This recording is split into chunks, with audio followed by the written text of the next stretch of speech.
We economic hitmen really have been the ones responsible for creating this first truly global empire.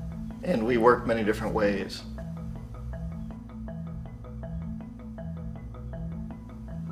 But perhaps the most common is that we will identify a country that has resources our corporations covet, like oil, and then arrange a huge loan to that country from the World Bank or one of its sister organizations. But the money never actually goes to the country. Instead, it goes to our big corporations to build infrastructure projects in that country, power plants, industrial parks, ports, things that benefit a few rich people in that country, in addition to our corporations, but really don't help the majority of the people at all. However, those people, the whole country is left holding a huge debt. It's such a big debt they can't repay it, and that's part of the plan, that they can't repay it. And so at some point, we economic hitmen go back to them and say, listen, you owe us a lot of money, can't pay your debts, so sell your oil real cheap to our oil companies. Allow us to build a military base in your country, or send troops in support of ours to someplace in the world like Iraq, or vote with us on the next UN vote. To have their electric utility company privatized and their water and sewage system privatized and sold to U.S. corporations or other multinational corporations. So there was that whole mushrooming thing, and it's so typical of the way the IMF and the World Bank work, that you put a country in debt, it's such a big debt it can't pay it, and then you offer to refinance that debt and pay even more interest.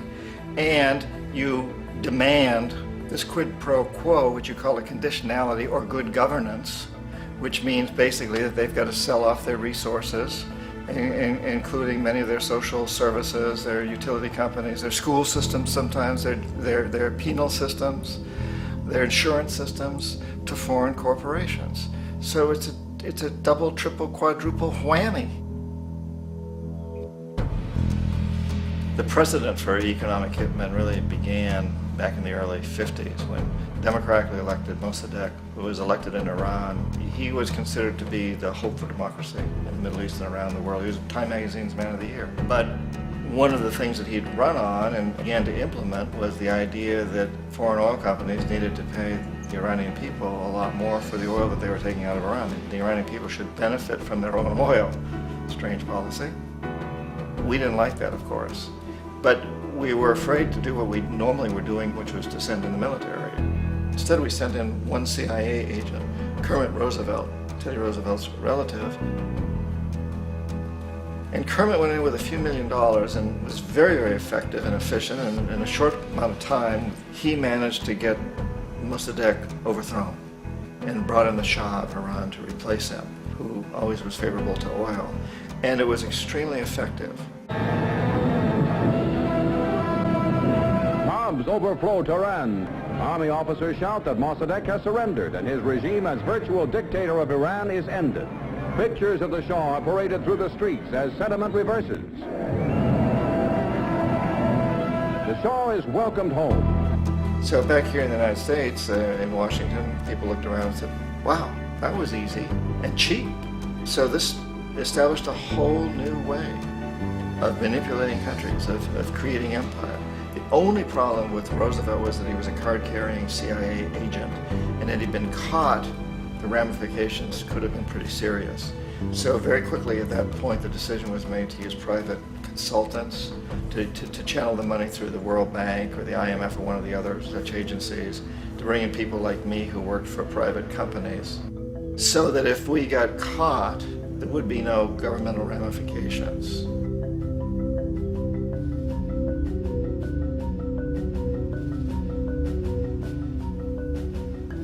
When Arbenz became president of Guatemala, the country was very much under the thumbs of United Fruit Company, the big international corporations. And Arbenz ran on this ticket that says, you know, we want to get the land back to the people. And once he took power, he was implementing policies that would do exactly that, give land rights back to the people. United Fruit didn't like that very much. And so they hired a public relations firm, launched a huge campaign in the United States to convince the United States, the people, the citizens of the United States, and the press of the United States, and the Congress of the United States, that Arbenz was a Soviet puppet, and that if we allowed him to stay in power, the Soviets would have a foothold in this hemisphere. And that at that point in time was a huge fear on everybody's mind, the Red Terror, the Communist terror. And so, to make a long story short, out of this public relations campaign came a commitment on the part of the CIA and the military to take this man out. And in fact, we did. We sent in planes, we sent in soldiers, we sent in jackals, we sent everything in to take him out, and did take him out. And as soon as he was removed from office, the new guy that took over after him basically reinstated everything to the big international corporations, including United Fruit.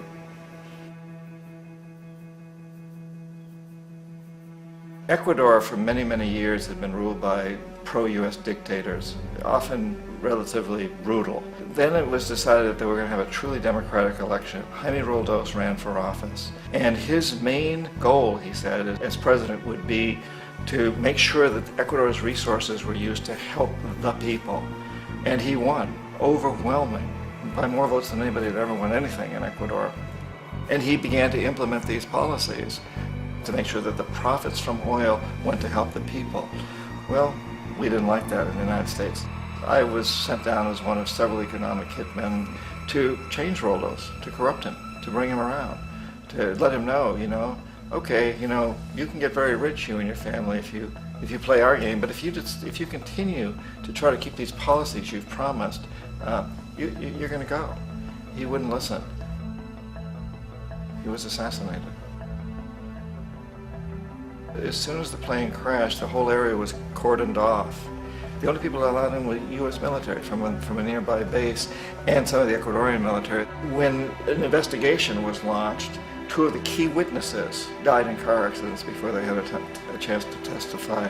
A lot of very, very strange things that went on around the assassination of Jaime Roldos. I, like most people who've really looked at this case, have absolutely no doubt that it was an assassination. And of course, in my position as an economic hitman, I was always expecting something to happen to Jaime, whether it be a coup or assassination, I wasn't sure, but that he would be taken down because he was not being corrupted. He would not allow himself to be corrupted the way we wanted to corrupt him. Omar Torrijos, president of Panama, was one of my favorite people. I really, really liked him. He was very charismatic. He was a guy who really wanted to help his country. And when I tried to bribe him or corrupt him, he said, look, John, he called me Juanito. He said, look, Juanito, I don't need the money. What I really need is for my country to be treated fairly. I need for the United States to repay the debts that you owe my people for all the destruction you've done here. I need to be in a position where I can help other Latin American countries win their independence and be free of this terrible presence from the north that you people are exploiting us so badly. I need to have the Panama Canal back in the hands of the Panamanian people. That's what I want. And so, leave me alone. Don't try to bribe me. It was 1981, and in May, Jaime Roldos was assassinated. And Omar was very aware of this. Torrijos got his family together and he said, I'm probably next, but it's okay because I've done what I came here to do. I've renegotiated the canal. The canal will now be in our hands. He just finished negotiating the treaty with Jimmy Carter. In June of that same year, just a couple of months later, he also went down in an airplane crash, which there's no question was executed by CIA-sponsored jackals. Tremendous amount of evidence that one of Torrijos' security guards handed him at the last moment as he was getting on the plane a tape recorder, a small tape recorder that contained a bomb.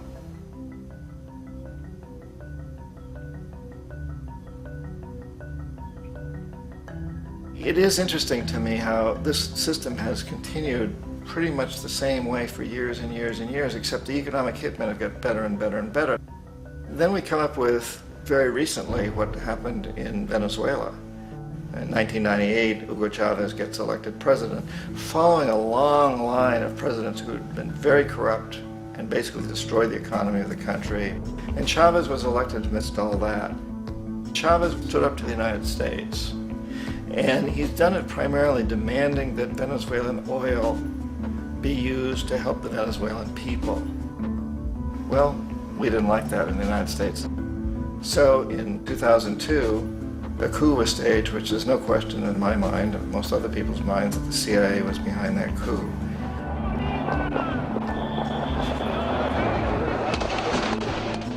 way that that coup was fomented was very reflective of what Kermit Roosevelt had done in Iran, of paying people to go out into the streets, to riot, to protest, to say this Chavez is very unpopular.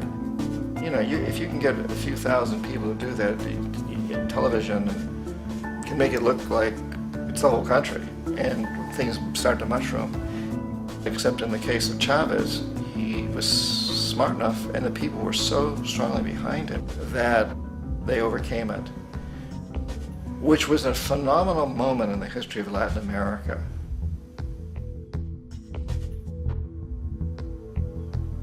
Iraq actually is a perfect example of the way the whole system works. So we economic hitmen are the first line of defense. We go in, we try to corrupt governments and get them to accept these huge loans, which we then use as leverage to basically own them.